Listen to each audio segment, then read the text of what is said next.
Sebelum terjadi COVID, dunia ekonomi mengalami guncangan cukup besar di mana perilaku milenial dan zilenial yang saat ini usianya antara 10-23 tahunan, para teenager plus minus, dan kaum milenial yang usianya antara 23-40 tahunan mempunyai perilaku yang berbeda dengan generasi di atasnya, kaum generasi X dan baby boomer. Generasi milenial dan zilenial disebut generasi digital. Mereka ngacak-ngacak cara berbisnis kaum kolonial generasi di atas mereka. Generasi digital itu kejam. Mereka membunuh banyak hal. Yang dibunuh adalah apa yang generasi atasnya lakukan, mereka tidak lakukan lagi. Salah satunya yang dibunuh adalah perkantoran, jam kerja kantor, bentuk organisasi kantor dan usaha. Semua nggak seperti dulu lagi. Dunia bisnis terlalu formal, pakai absen misalnya, atau HRD-nya yang ketat, kecuali pabrik. Mereka nggak suka dan nggak mau melakukan itu. Pokoknya mereka mematikan dan merubah hal-hal yang disukai oleh orang tuanya. Misalnya lagi, perilaku suka traveling, juga suka bosenan, sehingga tempat tinggal sukanya pindah-pindah, kerjanya pindah-pindah, nggak baca buku tapi nonton, nggak baca koran tapi sosmed, nggak punya mobil tapi light asset yang dipakai atau sharing car dengan platform transportasi, suka nampang dan traveling belusukan paket murah meriah.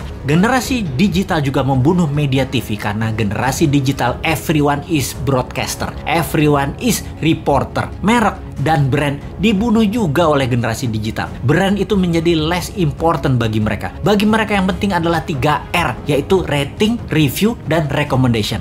Lalu masuk masa COVID. Mendadak dunia bisnis menjadi harus digital. Tepatnya dipaksa menjadi digital. Dipaksa jualan lewat platform marketplace. Dipaksa jualan lewat iklan di sosmed. Dipaksa menggunakan gadget di tangan bisnisnya. Dunia UKM Indonesia tidak banyak yang siap. Tidak banyak yang paham. Dan dunia bisnis selama pandemi yang tidak janji kapan berakhirnya, kapan herd immunity-nya tercapai, tidak tahu kapan dunia terbebas dan menyelesaikan pandemi ini, maka dunia brick and mortar, dunia bisnis bata dan semen menjadi terancam. Apa saja dunia bata dan semen itu? Seperti gedung sekolah, tempat wisata, hotel, ruko, mall, perkantoran, crowd gather event seperti bioskop, konser, sport event, musik event, MICE, semua menjadi menggantung bisnisnya. Dibuka nggak terlalu untung, ditutup pasti rugi. Bisnis semen dan bata karena pandemi, pengunjungnya dan aturannya sering on off. Akhirnya mereka harus segera pivot.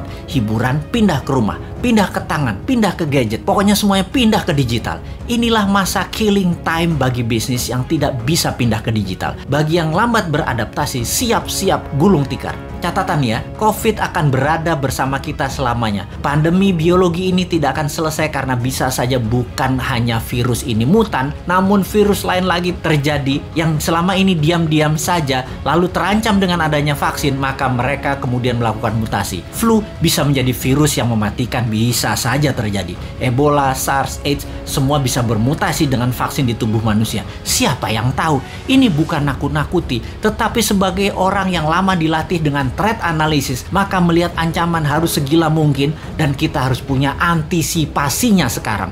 Jadi tidak ada kata post pandemic, yang ada adalah bagaimana mengambil peluang dan tetap survive di masa ini. Selama 5 tahun ke depan, masa kegelapan sebagian dunia bisnis mungkin bisa lama terjadi. Sekali lagi, sebagian dunia bisnis lama masuk masa kegelapan dan akan musnah. Dalam 5 tahun ke depan ada 30% macam bisnis baru dan ada 30% macam jenis pekerjaan yang baru lahir. Dalam 10 tahun ke depan ada 60% pekerjaan yang sekarang ada musnah dan ada lebih dari 60% pekerjaan baru yang saat ini belum ada macamnya akan muncul. Yang paling parah adalah pemerintahan. Kalau menggunakan cara lama, pola pikir lama, banyak negara yang akan musnah. Inilah yang mau kita ingatkan ke depan.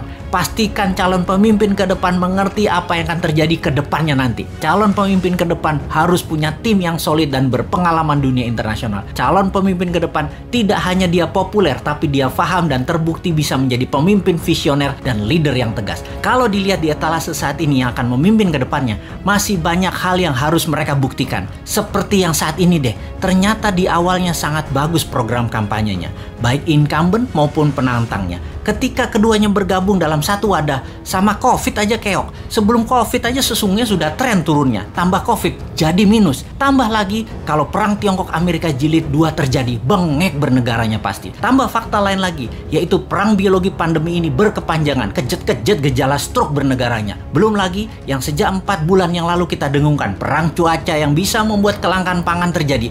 Wes ambiar bernegaranya, kalau tidak bisa membuat antisipasinya. Jadi, kita ngeledekin incumbent, kita lanjut ngeledekin oposisi yang tidak memberikan solusinya.